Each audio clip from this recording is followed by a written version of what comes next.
My phone betrayed me at the worst possible moment, answering my husband's call just as I was telling my friends how much I hate him. Now he won't even look at me, and I don't know if I can fix what I broke. My name is Mallory. I'm 34 years old, and yesterday I almost ruined my entire life with one stupid, careless mistake. Well, maybe it's not entirely ruined yet, but let's just say my husband, Carl, isn't exactly happy with me right now. Not that he's been the picture of perfection lately, either, but we'll get to that. It all started because I was venting. Okay, I was ranting. Look, everyone needs to blow off steam, right? Especially when your husband has turned into this boring, moody lump who doesn't even try anymore. I'm allowed to have feelings about that. So there I was, sitting on the couch with my two best friends, Tara and Lindsay. We were halfway through a bottle of wine, and honestly, I felt great, loose, a little buzzed, and not holding back. That's what friends are for, right? I was on a roll, telling them how much Carl has let himself go. I mean, have you seen him lately? I said, swirling my glass like I was some kind of movie star. He's got this big gut now, like he's pregnant with a keg or something, and don't even get me started on his hairline. It's like a retreating army. Every time I look at him, it's farther back. They laughed, and I laughed too, because it felt good to say it out loud. Too good. Tara chimed in, at least he has a job though, right? My ex couldn't even hold one down. Sure, I said, rolling my eyes. But what's the point if he spends every night on the couch watching reruns of Pawn Stars? He's like a living stereotype. I was joking, but there was a bitter edge to it. I didn't even realize how much resentment I'd been holding in until it started spilling out like that. Then I went further. I started talking about how Carl used to be so much more, I don't know, attractive, ambitious. Back when we first got married, he'd take me on dates, surprise me with little gifts, make me feel special. Now, he barely notices if I'm wearing something new, and the only thing he surprises me with is how much takeout he can eat in one sitting. And then I said the thing that still makes me cringe. Honestly, if someone else came along who actually treated me like I matter, I might. That's when I heard it, a faint, tiny voice calling out my name. Mallory, Mallory, are you there? It took me a second to process what was happening. I looked down at my phone, and my stomach dropped. Carl's name was on the screen.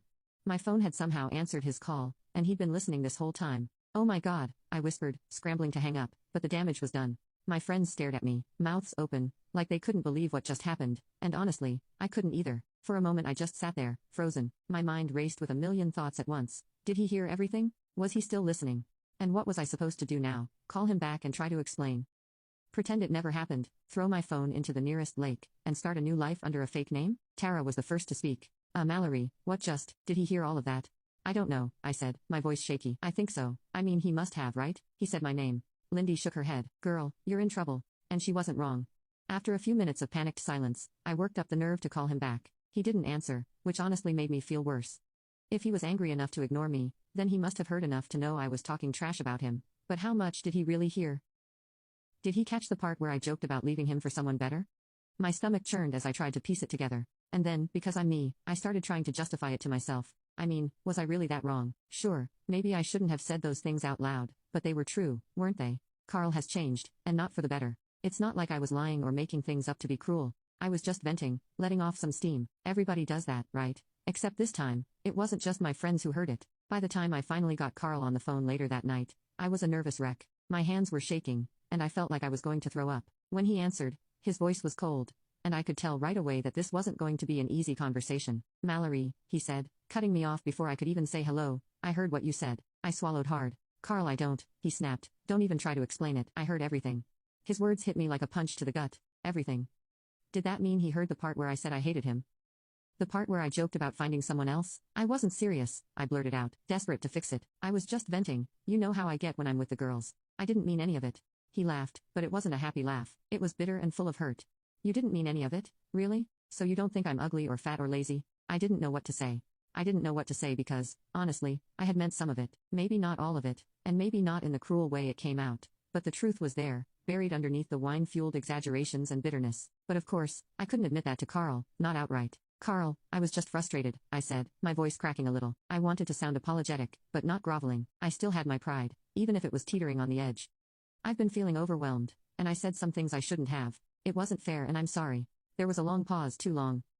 The silence felt like it was suffocating me through the phone. I could hear him breathing, steady but heavy, and I imagined him pacing back and forth in the living room, his face twisted in that way it always did when he was really upset, but trying to stay calm. Overwhelmed, he finally said, his voice dripping with disbelief. That's your excuse? You're overwhelmed, so you tell your friends you hate me, that I'm fat and ugly, that you might leave me for someone else. That's how you deal with feeling overwhelmed. I opened my mouth to respond, but he kept going, his voice getting louder with every word. Do you even realize what that feels like, Mallory? To hear your wife, my wife, talk about me like that, like I'm some disgusting burden she has to put up with. Now I was the one pacing back and forth across the kitchen floor, barefoot, and fidgeting with the hem of my sweatshirt. I could feel the panic bubbling up in my chest, and I hated it. I hated feeling like the bad guy, even though I knew I was, but more than that, I hated that he'd heard it at all. If my phone hadn't betrayed me, we wouldn't even be having this conversation. Carl, I started again, forcing myself to sound calm, reasonable. I know what I said was wrong. I was venting. I was just trying to get things off my chest. I didn't mean for you to hear it, and I certainly didn't mean to hurt you. But you did, he cut in sharply. You did hurt me, Mallory, and the worst part is, I don't even think you care. That stung more than I wanted to admit. That's not true, I said, my voice rising in defense. Of course I care. Why? You think I'm trying to fix this? If I didn't care, I wouldn't even bother explaining myself. He let out another bitter laugh, and I could picture him shaking his head. You're not explaining yourself, you're just making excuses. And honestly, I don't think there's anything you can say that'll make this okay.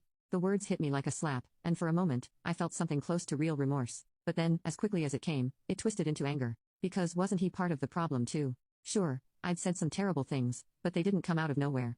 If he'd been more attentive, more present, maybe I wouldn't have felt the need to vent in the first place. You're acting like I'm the only one who's ever done anything wrong in this marriage, I shot back, the words tumbling out before I could stop them. But let's not pretend you're some perfect husband, Carl.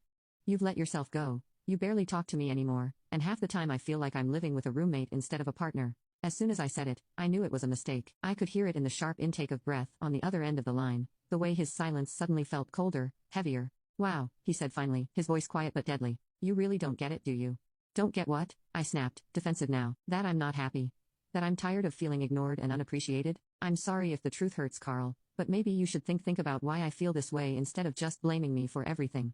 It was a low blow, and I knew it, but part of me felt justified, because yes, I'd screwed up big time. But wasn't he at least partly responsible for the way things had gotten so bad between us? Wasn't he the one who'd stopped trying first? For a while, neither of us said anything.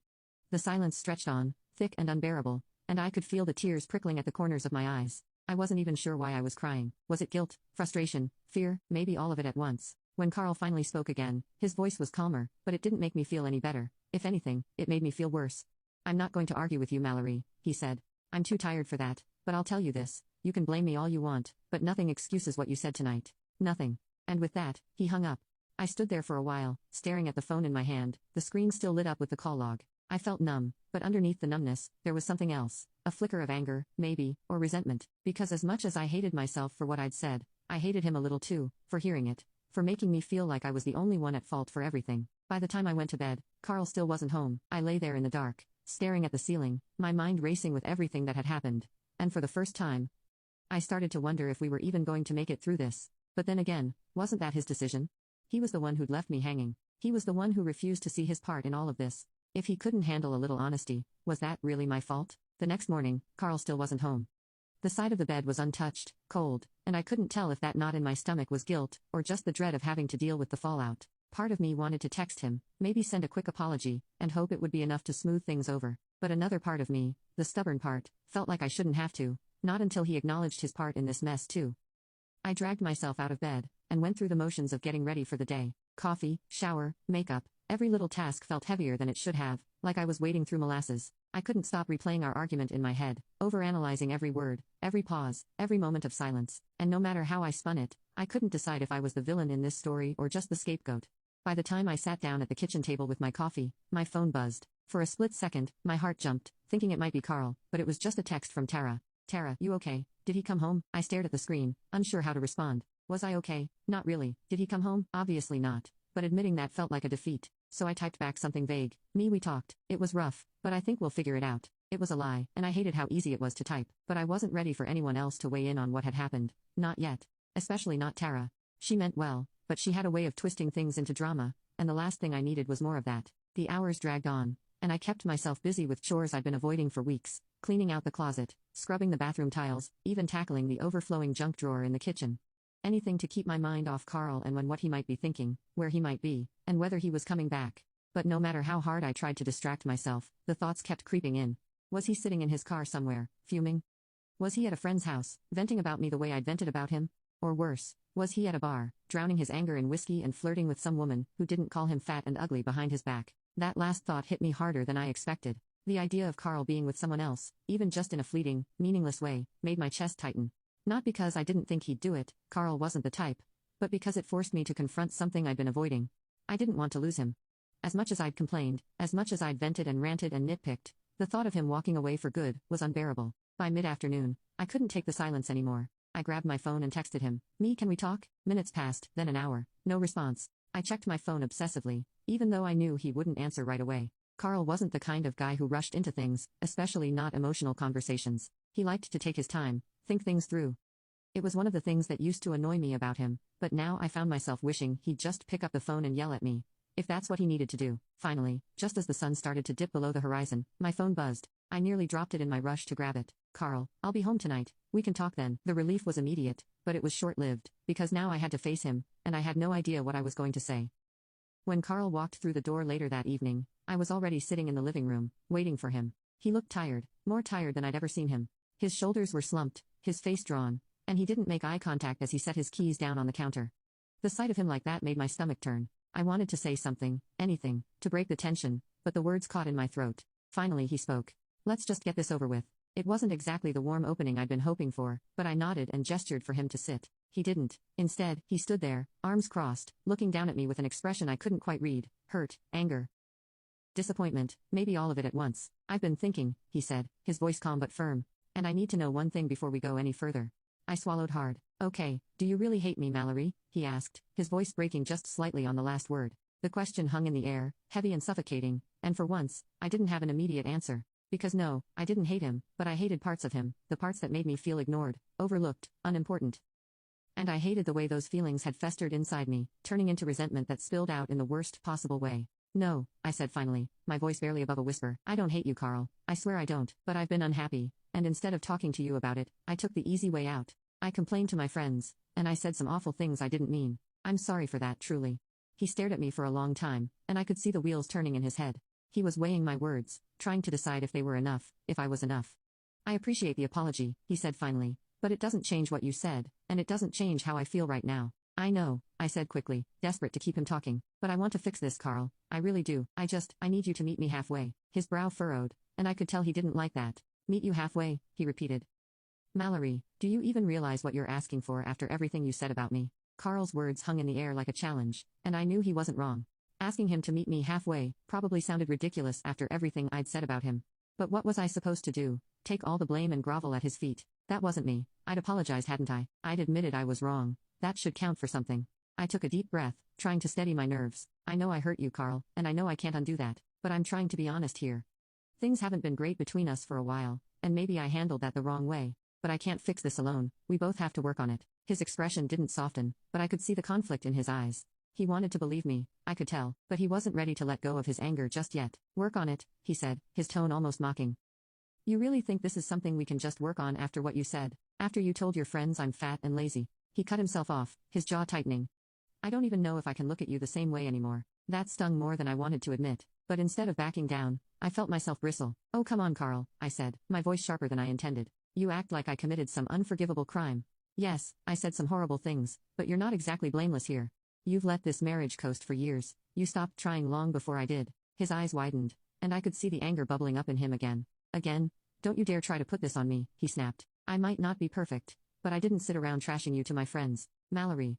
I didn't tell them I hated you or think about leaving you for someone else." That last part hit me like a punch to the gut.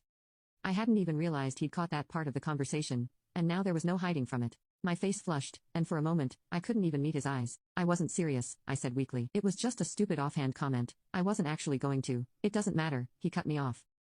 "The fact that you even thought about it says everything I need to know."